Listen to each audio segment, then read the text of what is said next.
Savvies and Savettes, welcome to the VoxAgon Illustrious Pantheon, where I present to you 3 games per episode, which I believe, subjectively, personally, in the most biased, partial, and predisposed manner, deserve to be considered amongst the greatest video games of all time, and given residence within this pantheon.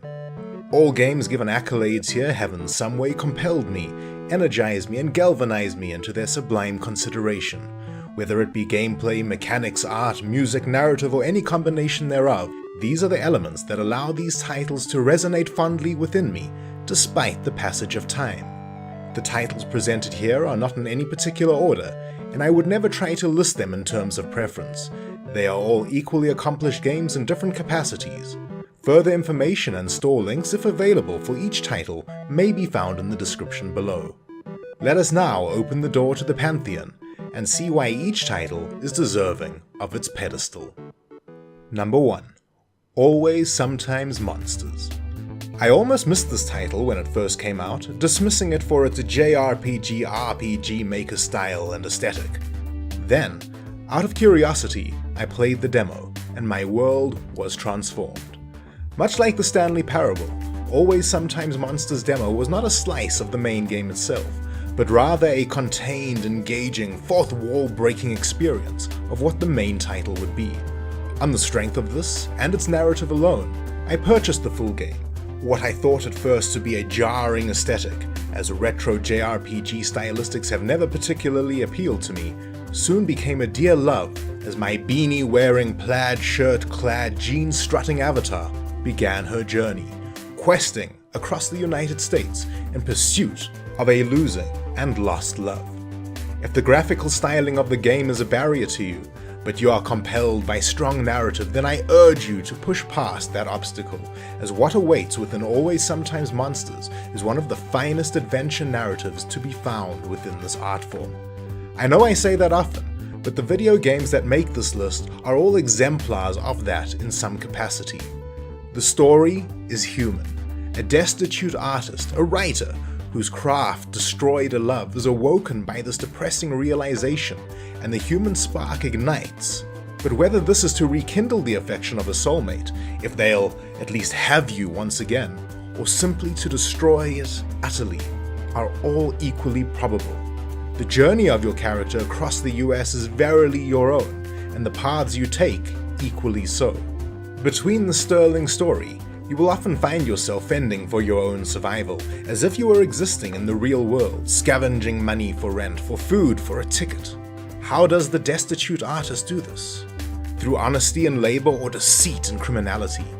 When hungry, do you chance eating the fish discarded in a dumpster? Will you sleep on the street? Will you be a champion of the ring, energized by your goal? Will you see the signs of depression in others? And what will you do about it? These are all the themes and instances, but a few, that await you within this modern-day romance, this contemporary literary epic, and you alone possess the faculties to navigate your way through it.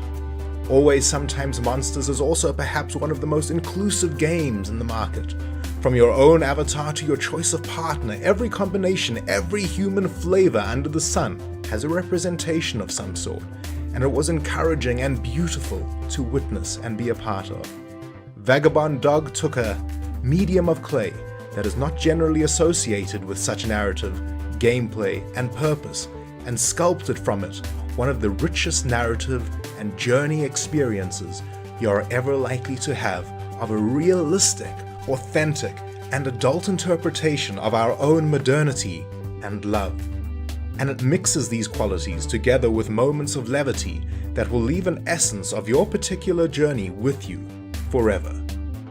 Welcome, Always Sometimes Monsters, to my pantheon. Number 2. The Sexy Brutale. The Sexy Brutale is as majestic and sensual as the eponymous manor and casino in which the game takes place. For more detailed thoughts as to the brilliance of this title, please click the link in the card that should now be displaying to take you to my Gander video. You play as the silent protagonist, Lafcadio Boone, who gives Gordon Freeman a run for his mute money and you spend your time within the Sexy Brutale estate attempting to save guests from untimely occurrences of death and demise. The question is why and how you could possibly do this. The former is because a blood-drenched lady has told you to, and unlike a Monty Python peasant, it is a perfect means to your systemic governance. The latter is due to the fact that you come to possess a pocket watch that transports you through time, allowing you to loop through the same 12 hours on a Saturday, from noon to midnight, in which all of the Sexy Brutale's patrons are murdered most foul. As you run to and fro, spying, sneaking, observing, listening, and being a masquerade-shrouded voyeur, you learn and puzzle out how to thwart all the cunning plans orchestrated by the malevolent powers that be in order to save the guests from meeting the Reaper. During the course of these looping detective heroics, you come to learn the narrative and context of the world at play, and by the game's conclusion, you will have experienced a symphony of story orchestration that is poignant and resplendent, and all other qualities of adjectives that, if I were to use an essence of what awaits you, would be stolen and slain.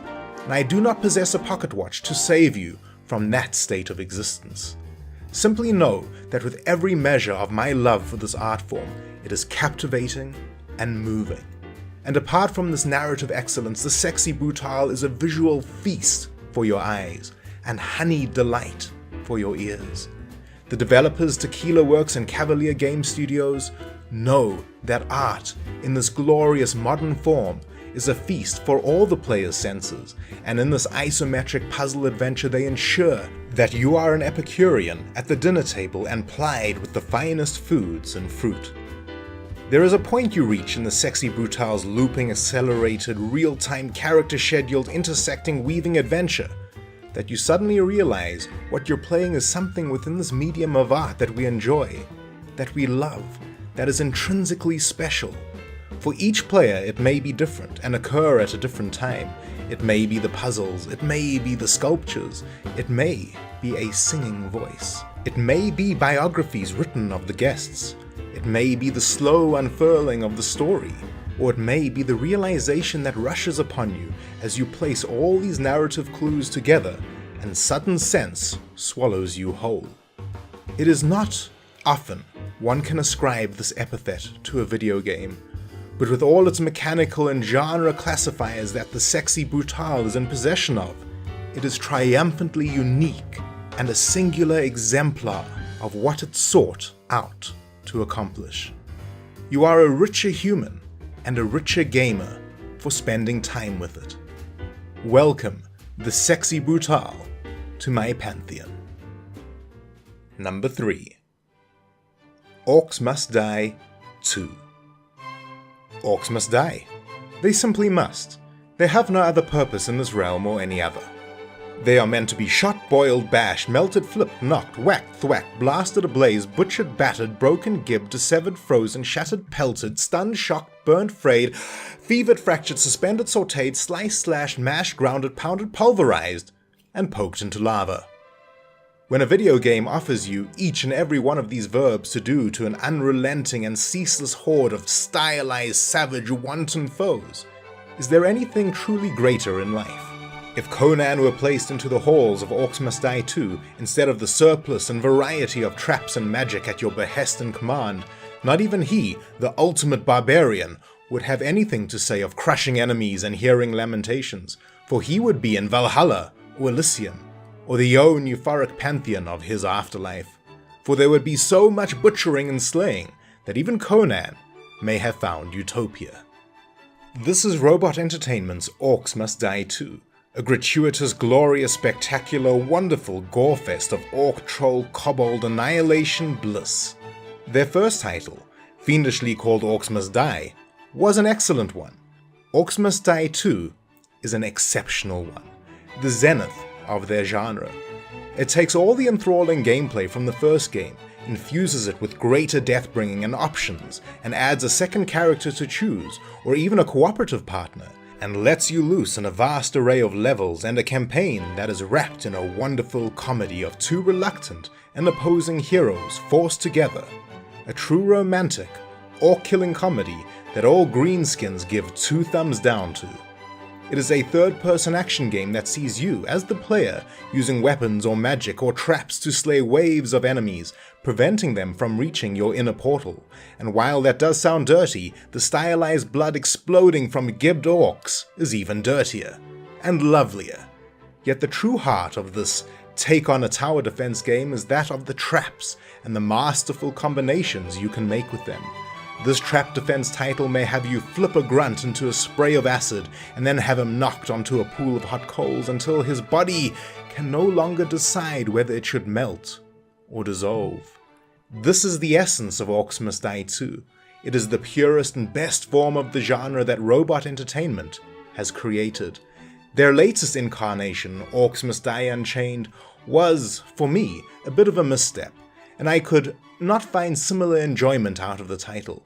But Orcs Must Die Too is sheer hours of gory, decapitating fun, with an arsenal of traps and untold combinations that they can be arranged in, only made all the more enthralling by the ability of being able to share the orc-killing experience with a friend.